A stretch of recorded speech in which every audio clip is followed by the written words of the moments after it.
कितना प्यारा लग रहा है व्यू और हवा जो है। अस्सलाम वालेकुम फ्रेंड्स, कैसे हैं आप सब लोग। इसी दुआ के साथ कि अल्लाह ताला आप लोगों को ढेरों खुशियों से नवाजे और आप लोगों के तमाम दुखों को दूर फरमा दे। आमीन सुम आमीन या रब्बुल आलमीन। तो जी शाम के तकरीबन 6 बज रहे हैं और मैं आई थी मुर्गियों को खाना देने के लिए।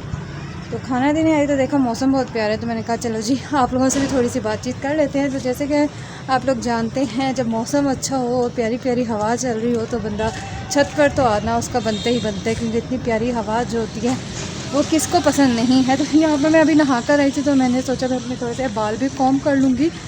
बाल जो है ना अभी थोड़े से स्ट्रेट हैं क्योंकि गीले हैं, इस वजह से स्ट्रेट है, वरना मेरे बाल तो बिल्कुल कर्ली हो चुके हैं। पता नहीं क्या वजह, आने के पहले बिल्कुल ठीक होते थे लेकिन अब थोड़े से जो हैं वो हल्के भी हो गए हैं और कर्ली भी हो चुके हैं।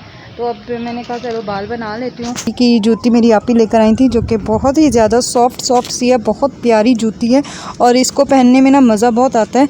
लेकिन ये जूती मेरी आपी की है इसलिए मुझे थोड़ी बड़ी है, तो मैं इसके पाँव जो है वो थोड़ा पीछे करके इस तरह से पहन लेती हूँ। लेकिन बहुत अच्छी जूती है, मैंने कहा है कि मैं भी इस तरह की एक जूती लूँगी, लेकिन कब लूँगी ये बिल्कुल भी पता नहीं। इतना प्यारा लग रहा है सूरज, अगर आप लोगों को फुल नज़र आ रहा हो। सुभान अल्लाह, कितना खूबसूरत व्यू जो है सूरज का आ रहा है और कितने प्यारे परिंदे जो हैं वो सैर कर रहे हैं। सुभान अल्लाह। जैसे कि आप लोगों को पता है कि आप लोगों ने मेरी पिछली वीडियो पे देखा ही होगा कि मैं कर रही थी सूट की कटिंग, और बहुत ज़्यादा लंबी वीडियो होने की वजह से मैंने आप लोगों को कहा था कि नेक्स्ट व्लॉग में आप लोग देखेंगे उसकी कटिंग और उसकी स्टिचिंग। तो जाइए सबसे पहले आप लोग वो देखिए, मैं इतने बनाती हूँ बाल और फिर हम करते हैं दोबारा से मुलाकात। तो जी यहाँ पे मैंने शर्ट की कटिंग जो है वो स्टार्ट कर दी है। तो पर शर्ट की कटिंग बहुत ही ज़्यादा डिफरेंट स्टाइल में मैं कर रही थी। मैंने कमीज़ का ही नाप लिया था और उससे मैंने कटिंग की थी। मैंने इंची टेप बिल्कुल भी यूज़ नहीं की थी है। और यहाँ पर अब मैं उसकी लेंथ की कटिंग कर रही हूँ। लेंथ मैंने बिल्कुल ही नॉर्मल ली थी, इसलिए क्योंकि मुझे जो दूसरी शर्ट थी उसको थोड़ा लंबा रखना था, तो मैंने इसलिए मेन शर्ट को थोड़ा छोटा रखा है। और यहाँ पर ले लिया था शिफॉन का कपड़ा। शिफॉन का कपड़ा जो है ना वो बहुत ही ज़्यादा मुश्किल हो गया था हैंडल करना, क्योंकि कभी एक साइड से पकड़ रहे थे तो दूसरी साइड से सिरक रहा था, जिसकी वजह से बहुत ज़्यादा मुश्किल हो रहा था इसके कटिंग करना। लेकिन फ़िलहाल फाइनली हम लोगों ने इसकी कटिंग कर ली थी। रख कर इसको कटिंग करने के लिए 2 अदद बंदों की बहुत ज़्यादा ज़रूरत होती है। तो कटिंग करने के बाद जो था ना, मैंने इसकी कच्ची सिलाई लगानी थी, उससे पहले तो इसे अच्छी तरह से पिनों से अटैच कर लिया था ताकि ये बिल्कुल भी ना सिरके। और उसके बाद इसके गले पर सिलाई लगा दी थी। गला जो था वो मैंने गुम सिलाई किया था, इस पर पेपर पट्टी अगर मैं लगाती तो और ज़्यादा मुश्किल हो जाता है हैंडल करना। तो यहाँ पर जैसे ही मैंने गले की सिलाई लगा ली थी, उसके बाद जितना भी एक्स्ट्रा कपड़ा था उसको मैंने कट कर दिया था और फिर उसके बाद इसको जो है वो मैंने सीधी साइड पे पलट दिया था। और पलटने के बाद इसको अच्छी तरह से दबा दिया था ताकि ये गला अच्छे से बैठ जाए। और फिर उसके बाद जो था वो मुझे इसको करना था आयरन।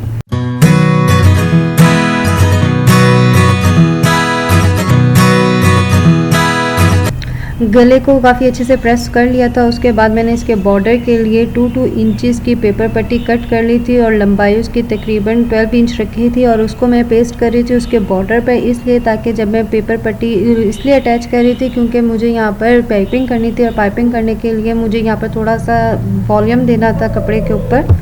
वॉल्यूम इस सेंस में कि यहाँ पर जो है कपड़ा जो है वो बार बार सिरके ना। और उसके बाद सारा बॉर्डर कंप्लीट हो गया था, तो मैं यहाँ पे इसका सेंटर निकाल रही थी ताकि सेंटर पे भी मैंने यहाँ पर बुकरम जो है वो पेस्ट करनी है। और सेंटर निकालने के लिए मुझे अच्छी तरीके से उसको प्रेस करना था ताकि यहाँ से सेंटर इधर उधर मत खिसके। अगर खिसक गया तो मेरे सारे सूट का डिज़ाइन जो है वो ख़राब हो जाएगा। तो जैसे वो प्रेस हो गया था, यहाँ पर मैंने जो 2 इंच की अलग से एक पेपर पट्टी की स्ट्रिप जो कट करके रखी हुई थी उसको अभी मैं सेंटर निकाल रही थी ताकि वो सेंटर के साथ अटैच हो और इजीली जो है वो उसके ऊपर पेस्ट हो जाए।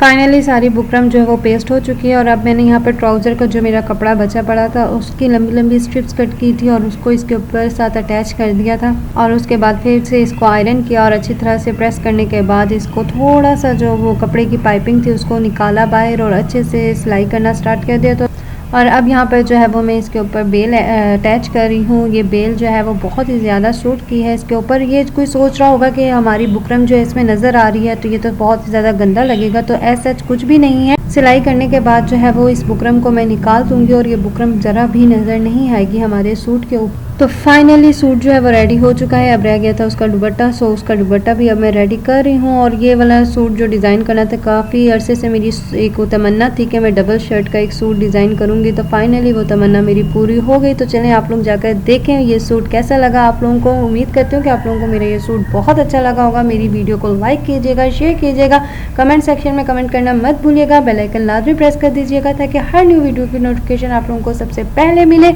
अल्लाह हाफिज़।